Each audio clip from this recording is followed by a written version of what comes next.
Okay, this is the link from MIT Education, and I'm going to put that in the description or the website.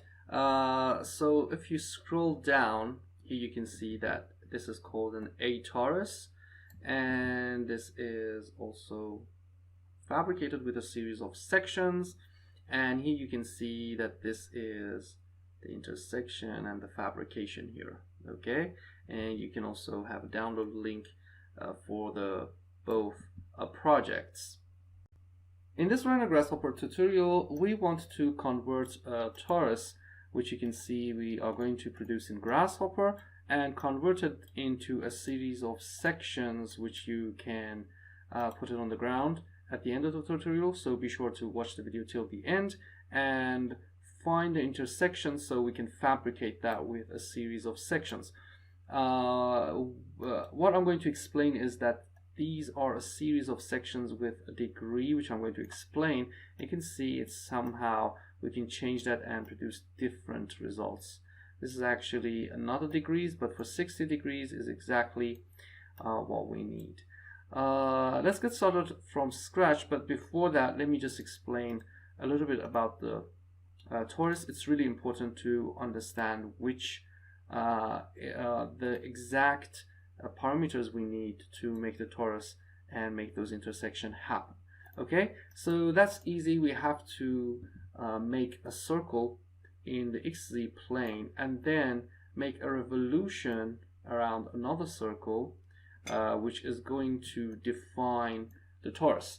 But there is a geometrical relation with the radius of the circle. For example, if this is the radius of the circle, the radius of the circle that we are producing the revolution has to be 2r's, okay? Something like a more than 2r, but I'm going to explain that. But that is the only geometrical donut or torus you can use to produce those sections. So let's just get started from scratch. I'm going to draw a circle in the XZ plane and then revolve it. Let's go to the curve and produce that with a circle in the primitive section. And let's put the Bifocals plugin so you can see what I'm doing. And we can see an XZ plane here. For example, if I want to define the radius, I can give it a number slider, maybe 5.5 to 12.5, whatever you want. Give that to the radius so we can change the radius here. And this is basically the radius. Okay. Now what we want to do is to move that in the X direction so we can make the revolution. So we have to define the origin. I'm going to say go to the vector and select this construct point. I'm going to use that construct point, and now we can define a multiplication of this number to the x. So I'm going to say multiplication, and I'm going to explain why we have to give this something like a 2.01, and we will get the result. So I'm going to explain that further, but for now this is the base of the circle, and we can go to surface, freeform, and revolution.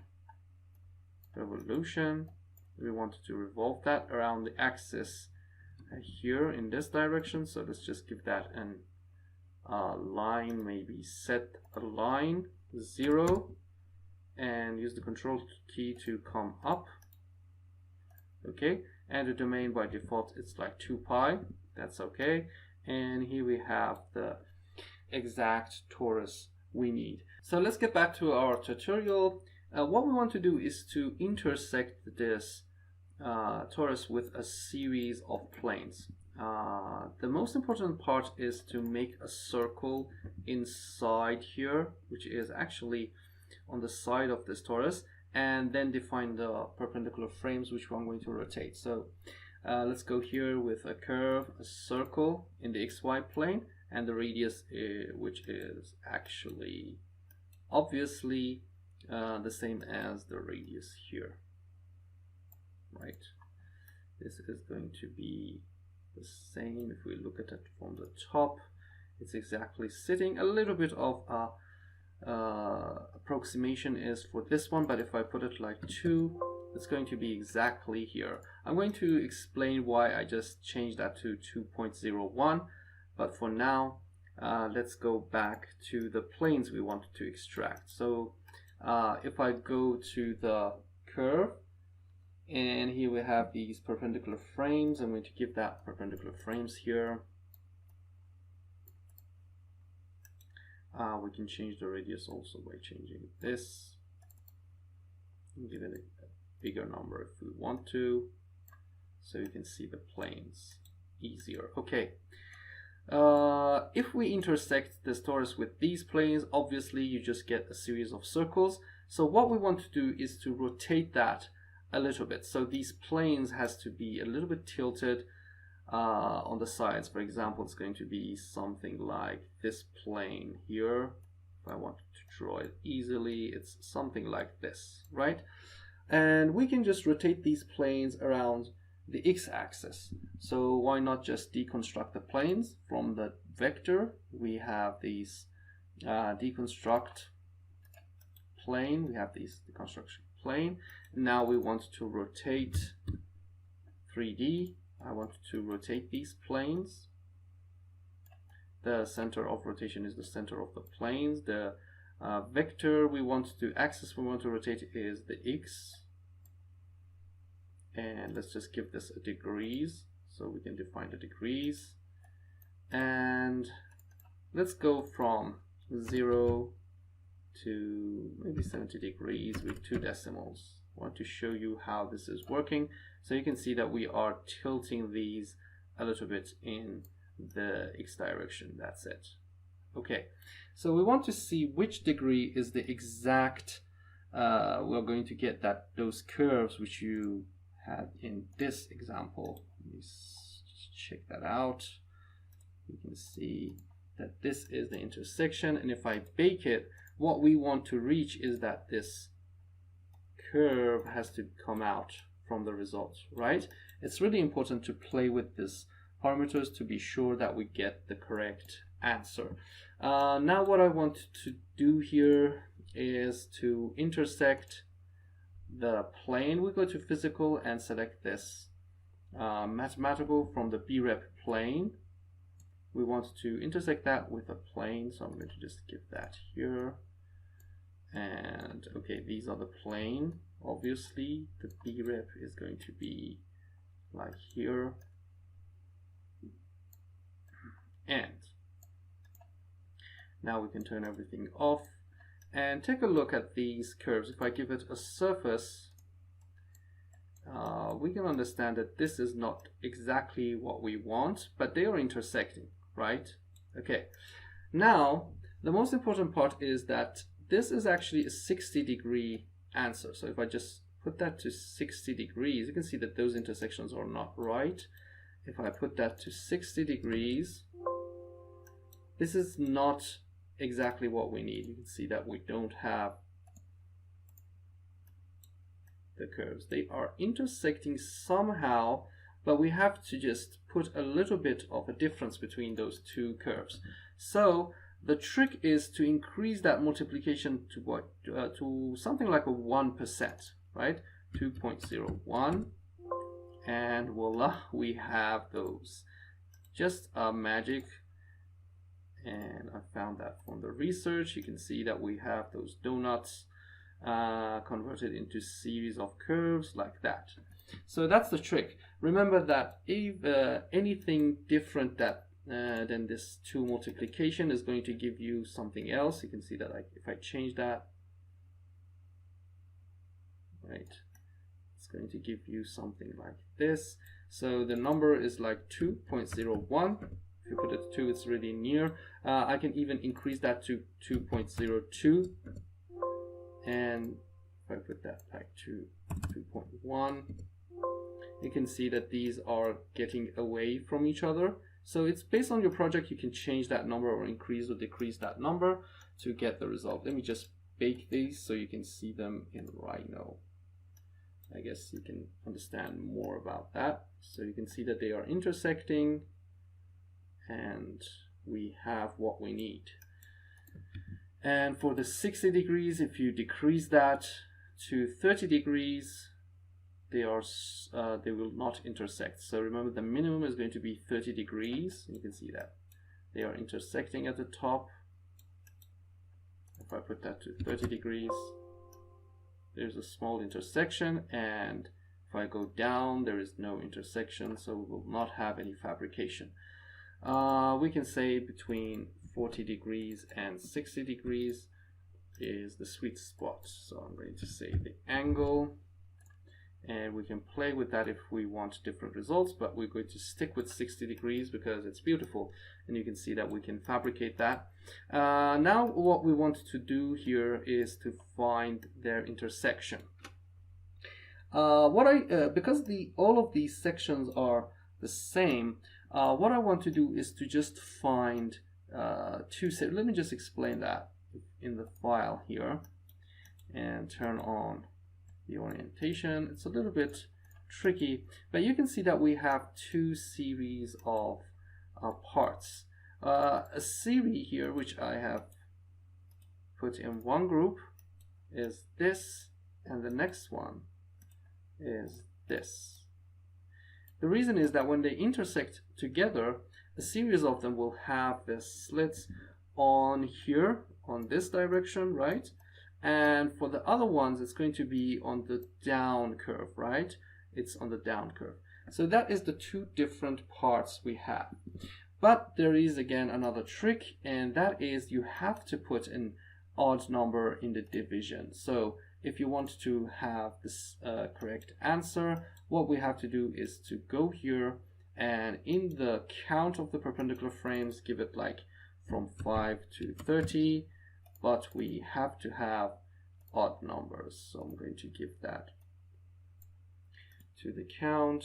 We can start from 5 and go on. How can we understand if that's correct? That's really easy. If you just flatten all of these surfaces in a group. For example, if I bake this, let me explain what I mean. These curve has to be inside one group. For example, let me just change their color in Rhino, and the next one in another group, right?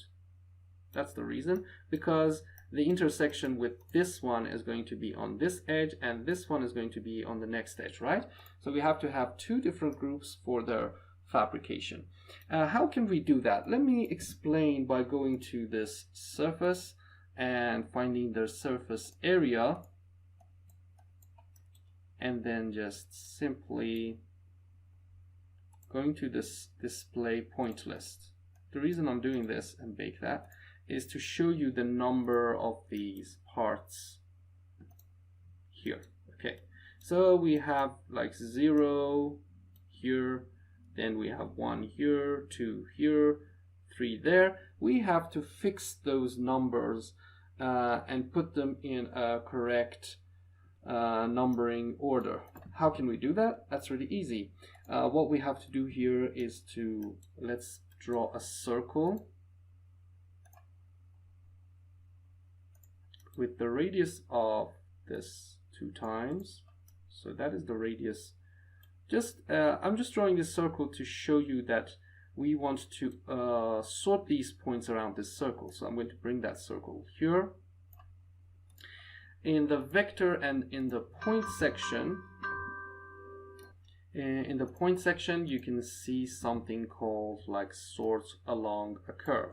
So if I just sort those points along this curve, it's going to give me the index which I have to pick them. So this is a technique.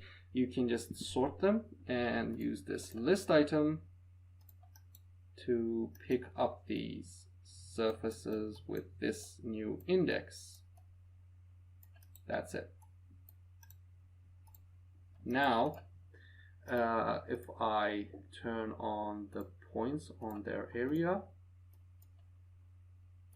from a point list, you can see that they are sorted. Here we go. We will have like 0 on this one, 1 here, then again 2, and till the end. What we have to do is now dispatch them into 2 groups. So if this is 0, it has to go to 1 group. If this is 1, the second one is, so that's true, false, and we're going to use the dispatch tool. So if you don't know about dispatch, I'm going to put up a tutorial which we have explained that before, and let's just dispatch them into a series of true and false. And by giving it a color, maybe you can see the difference is that these are all in the group A, and give that with a swatch. Maybe black will show you the difference. That's it. So you can see that these are the second group, and that is the technique we have to take. So remember that we have to sort them along the curve, pick up and put them into 2 groups, and now we can find the answer. So how can we find the slits for the fabrication of the section? So what we want to do is to pick one of them in the first group, for example this one. Let's just bring that into a surface, so if we find the solution, we just use that for the second group too. Okay, we want to pick the first surface from this group, as you can see it here, and then intersect that with the second group. So I'm going to also bring the second group in here and find the intersection between this and these surfaces. So I'm going to go to the intersection and find the B-rep intersection of this one with these, and now you can see that we have the intersection here on the base surface. Okay, let's just turn everything off, and we have this single fabrication section. Okay, the rest part is really easy. What we have to do here, as you can see the curves here, we can flatten them, and we have 4 curves on the intersection. For one of those series, we have to find the difference between the half of these curves from the top, and the next one is going to be half of this curve from the bottom. So how can we do that? We can easily do that by going to the curve and using a subcurve in the spline. Remember to reparameterize your curve, so it's going to be from 0 to 1, and now we can say from 0 to the half. So if I just give this a 0.5, it's going to find the domain between 0 to 0.5, and that is exactly here. And if I want to find at the top, it's like 0.5 to 1, so I'm going to go to the math and make a construct domain this time. So it's going to be 0.5. The default number for the domain end is 1, which we actually want. And now you can see that I have converted that simple line into 2 different parts. Okay, now what we have to do is to make that a little bit extended, so we don't have some differences in the solids, the problems you actually I think that you have experience with that. So we have to just extend the curve. So extend the curve. The type is actually by default a line, and we have to see which one we have to put 0, because we don't want to get inside there. We just want to stop it at the start and extend it at the end. So we don't know which is the start and the end. I'm going to pick up a 0 for one of the inputs and then give a number slider. Or we can actually give that curve to the end maybe. You can see it's going inside. So we have to give 0 to the end and give the curve to the start. That's how we can extend it. And we're going to extend also the next part. This time it's going to be 0. Maybe this time for the end and this one for the start. Nope, we have to give that to the start and to the end. Okay, it's just finding the right solution. Let's just delete the title of this panel. And we're good to go. Now we have to give that a pipe. The pipe is actually, the radius of the pipe is going to be the thickness of this surface. So if I just want maybe 1.25 as the thickness, remember that this is the thickness. Okay, thickness. Give that to the radius and put the cap as flat. Again, another one for this one. And now we have to cut holes inside this cute small surface. So I'm going to go to the intersection, and in the shape select the trim solid. Okay, the trim solid, you can see that it just cut holes into a shape, so this is the best choice. Okay, we want the difference from this shape. The cutters is this pipe. Okay, remember to flatten this. Turn everything off. And here we have it. Again, we can just use this time with these pipes. And we will have the second set of shapes. Okay, so if I just turn this off, you can see this is the first one. And if I turn this on and turn this off, you can see the second one.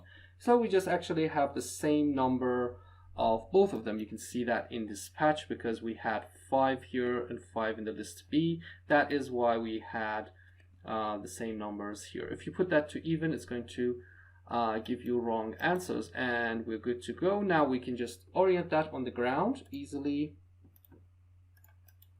I'm going to go to the surface analyzes and give that to is planar, which is actually, and obviously it's planar, but it's going to extract a plane for that, and then orient that on the ground. Orient. We want to orient this from this plane source. We can give a point to the target wherever we want to put that here. Okay, and we have the same answer for the second part.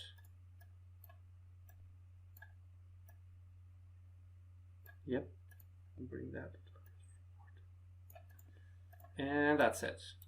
So by defining these 2 points, I'll just turn everything off, and we will have the intersection. If we want to make them into a little bit of a solid, we can extrude those parts, but for now we can simply give different colors to these parts. I'm going to just use a custom preview to make this tutorial as simple as possible, and a swatch. Usually use yellow and black, so a yellow for the list A, a black for the list B. And if you want to see the edges, you can simply just go to the surface and use this B-Rep edge tool. We can give it to all of them so you can see the edges, and just move these 2 small points a little bit forward so they don't get in the way. And that's it. That's how easy it is to make that donut. So remember that this multiplication is really important. If I put it to 2, you can see that this intersection is going to go into problems. If I put it like 1.9, that is not the case. So remember, you have to just give it a number bigger than 2 to get the right results. And by changing the size, the donut is going to be bigger or smaller. We can change the number of divisions. You can see how beautiful it is. Okay, let's just put that a little bit down. It's too much, so I'm going to just put that to maybe 15 is the maximum I want. I don't know about the fabrication. That's going to be really hard to assemble these parts, but it's okay. You can see by changing the degrees, we're going to get new results. And you can see that we can have different intersections. Maybe we want less intersecting parts, so we can fabricate that easier. So this is maybe another solution to the donut, which is the torus. Okay, so I hope that this tutorial was useful. It's a simple way to see how easily you can use Grasshopper for fabrication, and remember that you have to study the parts. I have done this before I made this tutorial. I know that you are thinking, how did you find the solution? But it was a really long journey for the research, maybe 2 days to research how this is going to happen and find the best way. So I just gathered the something completely I have researched for you to know how you can make that in Grasshopper. For other problems, you have to do the research, which is the first part. Okay, thanks for watching. Remember to subscribe to our channel, like this video so it can reach more people, and see you next time. Bye.